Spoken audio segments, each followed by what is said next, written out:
this is Damien. This is Omar. We're from Top 5 eBikes. So today we're going to do a little something different with our review of the RadMission from Rad Power Bikes. We're going to do a code review because we've both ridden this bike just as much, right? So I started with the bike. You might have seen a couple of our earlier videos. Mostly I'm in them. But then we kind of swapped, and Omar, you've had the bike for a while now, like a month. A little bit over a month, so I've gotten to ride it. And so I think this review is a little bit different, and then we've both ridden the bike quite a bit. So we both have our thoughts on the bike. We're both experts on the RadMission at this point. Yeah, exactly. Right? So let's hear, like, what did you really like about this bike? I would say that the first thing I really liked about it was that it's a really approachable e-bike. So you can get, doesn't matter your age, doesn't matter your sex, that you can ride this bike and it'll be fun. And that's not the case with every single e-bike. Yeah.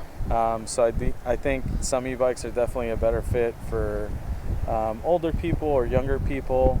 This one, that's not the case. And I say this because my father-in-law rode this bike and he had a lot of fun riding it. My wife rode this bike, she had a lot of fun. And I also rode it and I enjoyed it. So anyways, there haven't been many e-bikes that my wife and I both enjoyed riding, and this was one. Yeah, we should mention that this is the 5.2. This is the mid-size step-over version of the bike, so it's good for someone 5'2" to about 6 feet tall. Yep. Only weighs about 48 pounds, not counting the optional accessories. So yeah, it's not a huge bike to handle, right? No. I just think it's a really cool looking bike. I think the red and the blue, I don't know, it kind of reminds me of like an Italian racing bike or something like that. What I didn't like that much was just how exposed the battery and the controller are. But other than that, I think it looks pretty cool with the fenders and the rack. I think it actually improves the look of the e-bike. I guess another thing I would add that I really liked about this e-bike was that it's made by Rad Power Bikes. So you have the backing of the biggest and most popular e-bike brand currently. Yep. And they have a pretty robust service options, whether it's, you can call them, you can email them. If you live close to a store, you can go to one of their stores. They have mobile service. Yeah. So if you're concerned about buying from a direct-to-consumer brand, when buying an e-bike, you shouldn't be when talking about Rad Power Bikes, because this is probably as good as it'll get service-wise. So yeah, I would say that that's one of the other good things about this bike. Let's talk about the safety features of this bike, right? Because I think that's kind of, Rad is pretty big on making safe, reliable bikes. Yeah, and there are quite a few safety features on this bike, which are kind of nice. I can start off by saying that, and you can kind of see this here in this video, that there's reflectors on the tires, which normally you probably don't notice. Not always the But case. If you're riding at night, or later in the day, that's definitely a nice feature to have. And not all e-bikes come with those. I really like that it comes with the headlight, right? And it's a 70 lux, or I think it was 70 lux headlamp. Yeah. Right. It's pretty bright. I've used it at night, so you're brighter, very visible. It's brighter than most standard stock lights, because most headlights are not something you would want to use. And we've said this in videos, like if you're going to ride at night, you should get another light. Yeah. This one actually gives decent. Well, it's nice that it's attached, right? You don't have to, like, when you buy those separate ones, a lot of times you have to take them on and off. And like if I park the bike at like a store or something, I'm paranoid someone's going to steal my light, right? So this is attached, so that's great. Integrated brake light, right? That's a cool feature, right, for an $1,100. Oh my God, that is, most bikes in this price range would never come with that. I mean, you find there's bikes that we've reviewed that are $1,300, $1,400 that don't come with an integrated brake light, which is really nice. Yeah. What else? Battery. So the battery, because, and we'll get to this later, just talking about the performance of the bike, but you go around 20 miles per hour with this bike and you get a decent range out of this battery. 40 to 45 probably. So in this price range, you're usually getting a smaller battery. Yeah, but for a city commuter bike, which is what this is, right? You're not going to really take this bike, you know, off-roading or long trips, really. I mean, it's pretty utilitarian, I would say. Definitely. So I think 45 is good battery range for a bike like this. Yep. Well, maybe we should talk about a few things we didn't like about the bike too. We I can't guess. only You know, we got to talk about the things we lavish didn't like. praises on Rad Power Bikes. Yeah, we totally. gotta keep it real. Well, why don't you start? I'll start off with, and I was telling you this earlier today. I mean, we mentioned that we've ridden this bike a ton, but we don't know exactly how many miles, and that is because this bike comes with just like a really basic controller.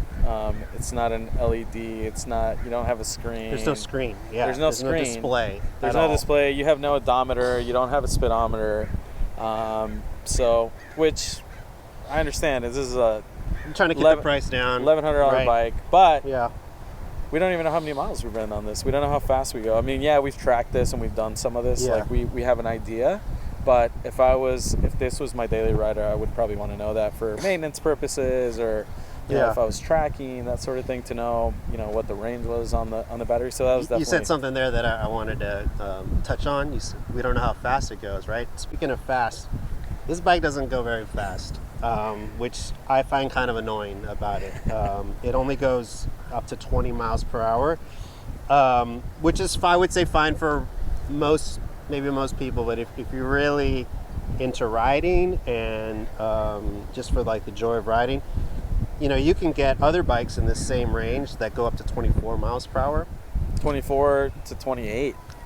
For sure, right? Yeah. Like a class 3, a little more expensive, up to 28. And we're not, like, if you've watched any of our videos, we're not the type of reviewers that are going to be out there changing the settings on a bike and trying to get it to 40 miles per hour, 35 miles per hour. So we're definitely, you know, pretty safe riders.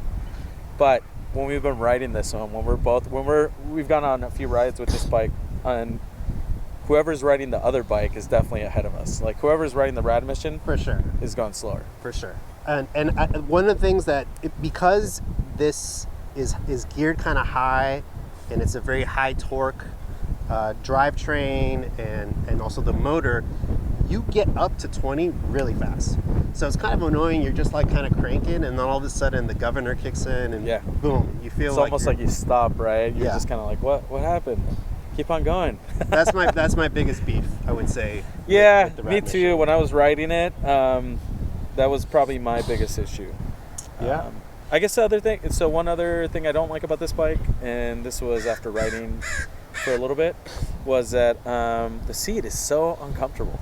Oh, we got to talk about the seat. The seat It's is like the first thing terribly uncomfortable. you need to replace. Yeah, with this so bike. this is definitely one of the things.